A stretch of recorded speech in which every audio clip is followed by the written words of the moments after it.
কি হয়েছে আপনার দিদি? আমার স্বামীর দুর্ঘটনায় অ্যাক্সিডেন্ট হয়েছে দাদা ভাই। কি হয়েছে ওনার স্বামীর? ওনার স্বামী কালিয়াগঞ্জে গেছিল স্কুটি নিয়ে হ্যাঁ পুজোর জিনিস নিতে, আসার পথে গাছে স্কুটিটা চালাতে গাছে লাগাই অ্যাক্সিডেন্ট হয়ে গেছে। মানে এমন বড় অ্যাক্সিডেন্ট হয়ে গেছে একটা। হ্যাঁ ওনার মাথা বড় চোট পাইছে, মাথা বড় অপারেশন হয়েছে, শিলিগুড়ি নার্সিংহোমে ভর্তি আছে। আচ্ছা, আপনার স্বামী কোথায় ভর্তি আছে? শিলিগুড়িতে আছে। শিলিগুড়িতে আছে? এ বাবা, কতদিন আগে অ্যাক্সিডেন্ট হয়েছে এটা? এটা আজকে নিয়ে 10 দিন হয়ে গেছে। 10 দিন হয়ে গেছে? আমাদের জায়গা জমি নাই, আপনারা সাহায্য করেন আমাদের। আচ্ছা, আপনার নাম কি? আমার নাম খুকি দেবশর্মা দাদা ভাই। আর আপনার স্বামীর নাম? আমার স্বামীর নাম উজ্জ্বল বর্মন। বাড়ি কোথায় আপনাদের? বাড়ি মহিপুরে। মহিপুরে? কালিয়াগঞ্জ মহিপুর? কালিয়াগঞ্জ মহিপুরে। আচ্ছা, তো বন্ধুরা আজকে আমি আমার বাড়ি থেকেই বলছি। আজকে যে এই দিদিটা আমার বাড়িতে এসেছে, ইনারা সবাই এসেছে আমার বাড়িতে আজকে। ইনার স্বামী মানে একটা জায়গায় গিয়েছিল, তাই তো? এবং জায়গা থেকে বাড়ি ফেরার সময় উনি মানে খুব একটা ভালো ড্রাইভার ছিল না বলে বাইকে হঠাৎ করে একটা গাছের মধ্যে লাগিয়ে দিয়ে ওনার মাথাটার সমস্যা হয়ে গেছে, তাই তো? মানে মাথায় কি হয়েছে? মাথার অপারেশন করতে হয়েছে। মাথার অপারেশন করতে হয়েছে। আপনারা আমাকে ভিডিওতে মাথার খলিটা দেখালেন মনে হয়। ওনার মাথার খলিটা খুলে মানে ওনার মাথার খলিটা খুলে আবার লাগাতে হয়েছে, অপারেশন করতে হয়েছে। তো আপনারা যে যেখান থেকে ভিডিওটা দেখছেন সবাইকে বলবো, এই যে দিদিটাকে দেখছেন, এই যে খুকি দেবশর্মা, এই যে খুকি দেবশর্মা এই দিদির নাম। ইনার স্বামীকে বাঁচানোর জন্য ওনারা আজকে আমার কাছে এসেছে। প্রচুর টাকার দরকার, তাই তো? কত টাকার দরকার? আমাদের 6-7 লাখ টাকার দরকার। 6-7 লাখ টাকা? টাকা কি জোগাড় হয়েছে?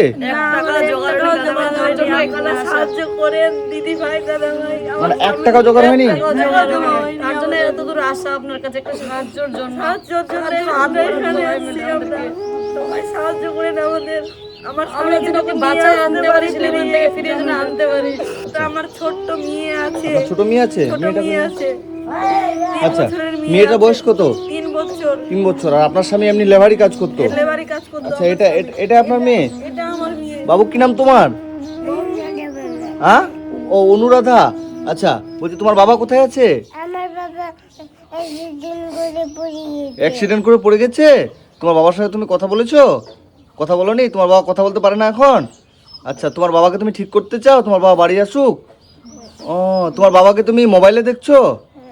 এ বাবা, তোমার বাবার জন্য তোমার খারাপ লাগছে? তুমি কি চাও তোমার বাবা বাড়ি আসুক? আচ্ছা, ঠিক আছে। তো দিন বাচ্চাটা বলে বাবা না আসলে আমরা ভাত খাবো না, মা বড়মা বাবা না আসলে ভাত খাবো না। এরকম বলছে বাচ্চাটা? খাওয়া দাওয়া করে না। ও বলতেছে আমার বাবাকে নিয়ে না, আমি তোকে না নিয়ে আসি আমার সাথেও কথা বলবে না মেয়েটা। খাওয়া দাওয়া একদম খায় না ওর মেয়েটা। সবাই সাহায্য করো দিদি ভাই, দাদা ভাই, যেখান থেকে দেখতেছো আপনারা কিছুটুকু সাহায্য করেন। আমার স্বামীকে আমি ফিরিয়ে নিয়ে আসতে পারবো, আমার মেয়েটা দেখতে পাবে তার বাবাকে। আপনারা সাহায্য করেন। তো আপনারা যে যেখান থেকে ভিডিওটা দেখছেন, আমারও খারাপ লাগছে দিদিটার কান্না দেখে, যে ওনার স্বামী মানে 10 দিন ধরে ওনার জ্ঞান আসেনি এখনো। এমন একটা অ্যাক্সিডেন্ট করেছে যে 10 দিন ধরে উনি হসপিটালে ভর্তি আছে, ওনার অপারেশন হয়েছে, অনেক কিছু হয়েছে। ওনারা মানে যে ডাক্তারের চিকিৎসা করবে সেরকম ওনাদের ক্ষমতা নেই। যে 7 লক্ষ টাকার দরকার ওনার স্বামীর চিকিৎসা করার জন্য, অপারেশন করার জন্য। কিন্তু ওনাদের কাছে, ওনারা গরিব মানুষ, মানে লেভারি করে ওনাদের দিন চলে। এই যে দেখছেন যে এই যে আমাদের বাড়ির যে এখানে ভুট্টাই হচ্ছে, এই কাজগুলো ওনারা করে। এই যে ভুট্টা ছুটাচ্ছে, যে এই কাজগুলো আপনারা করেন, তাই তো? মানে ওনারা লেবারি কাটে, জন দেয়, তাই তো? দিনে 300 টাকা লোকের বাড়িতে কাজ করে এরকম, এই যে দেখছেন এরকম ভুট্টা ছুটায়, এগুলো কাজ করে। কিন্তু ওনারা এমন পরিস্থিতি পড়েছে এখন বর্তমানে, মানে চাল নাই যে ভাত রান্না করুন বাড়িতে। এরকম অবস্থা হয়েছে আমাদের। মানে কেউ মানে এক মুঠো ভাত মেরেছে, এতটাই কষ্ট হয়, তার মধ্যে এতটা আমরা অ্যাক্সিডেন্টে পড়ে গেছি। আমরা কি করব, কোথায় পাবে এত টাকা? জন খাইতে মানে এই যে এইটুকু বাচ্চা এই বয়সে যদি ওর বাবাকে হারিয়ে ফেলে, তাহলে মানে খুব একটা কষ্টকর বিষয়। মানে ওর বাবা না হলেও ভাত খাবে না প্রত্যেকদিন। আপনি কি হবেন? আমার মেয়ে হবে এটা। আচ্ছা, এটা আপনার মেয়ে হবে? ওর জন্য খারাপ লাগছে? খারাপ লাগবে না, আমার মেয়ে কাঁদছে, আমি কাঁদছি। আমার দেওরের জন্য আমি দিন রাত ঠাকুর কাছে প্রার্থনা, ঠাকুর আমার দেওরকে ভালো করে দাও, ঠাকুর একটা বাচ্চার বাবাকে ফিরিয়ে দাও ভগবান। আমি এটাই বলছি, খালি সবার কাছে অনুরোধ করছি, দাদা ভাই দিদি ভাই, আমরা যেখান থেকে দেখছেন আপনি কি হবেন? আমাদেরকে। আমি খুকির মা হব। আচ্ছা, ওর মা মানে আপনার জামাই হবে? জামাই ওটা। আচ্ছা, আপনি কি কাজ করেন? এরকম আমিও মাঠে কাজ। আপনিও মাঠে কাজ করেন, এই জন্টন দেন, তাই তো?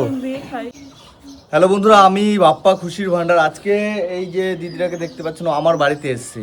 মানে ওনার বাড়ি আমার বাড়ি থেকে কাছে, ওনারা আমার বাড়িতে এসছে। তো আপনারা যে যেখান থেকে ভিডিওটা দেখছেন সবার কাছে একটাই কথা বলবো, ওনার স্বামী অ্যাক্সিডেন্ট করেছে। বর্তমানে শিলিগুড়ি একটা বেসরকারি নার্সিংহোমে ভর্তি আছে। ওনার প্রচুর টাকার দরকার, মানে 6-7 লক্ষ টাকার দরকার। ওনারা টাকার অভাবে অপারেশনটা করেছে, যে কি করে ওনাকে ঠিক করবে সেটা ওনাদের কাছে সামর্থ্য নাই। 6-7 লক্ষ টাকার মতো দরকার। ওনারা গরিব মানুষ, 300 টাকা দিনে রোজ কাজ করে, কাজ না করলে ওদের বাড়িতে ভাত হয় না। কিন্তু আজকে এমন পরিস্থিতিতে পড়েছে এই ফ্যামিলিটা, 7 লক্ষ টাকা জোগাড় করার মতো ক্ষমতা নেই। তোমার বয়স কত? আমার হ্যাঁ 21 বছর। মানে এই যে 21 বছরে ওনার স্বামীকে উনি এমন ভাবে পরিস্থিতিতে পড়েছে যে 21 বছর বয়সে ওনার স্বামীকে উনি মানে হারিয়ে ফেলার মতো অবস্থা। তো আপনারা যে যেখান থেকে ভিডিওটা দেখছেন সবার কাছে একটাই কথা বলবো যে আপনারা একটু করে সাহায্য করুন।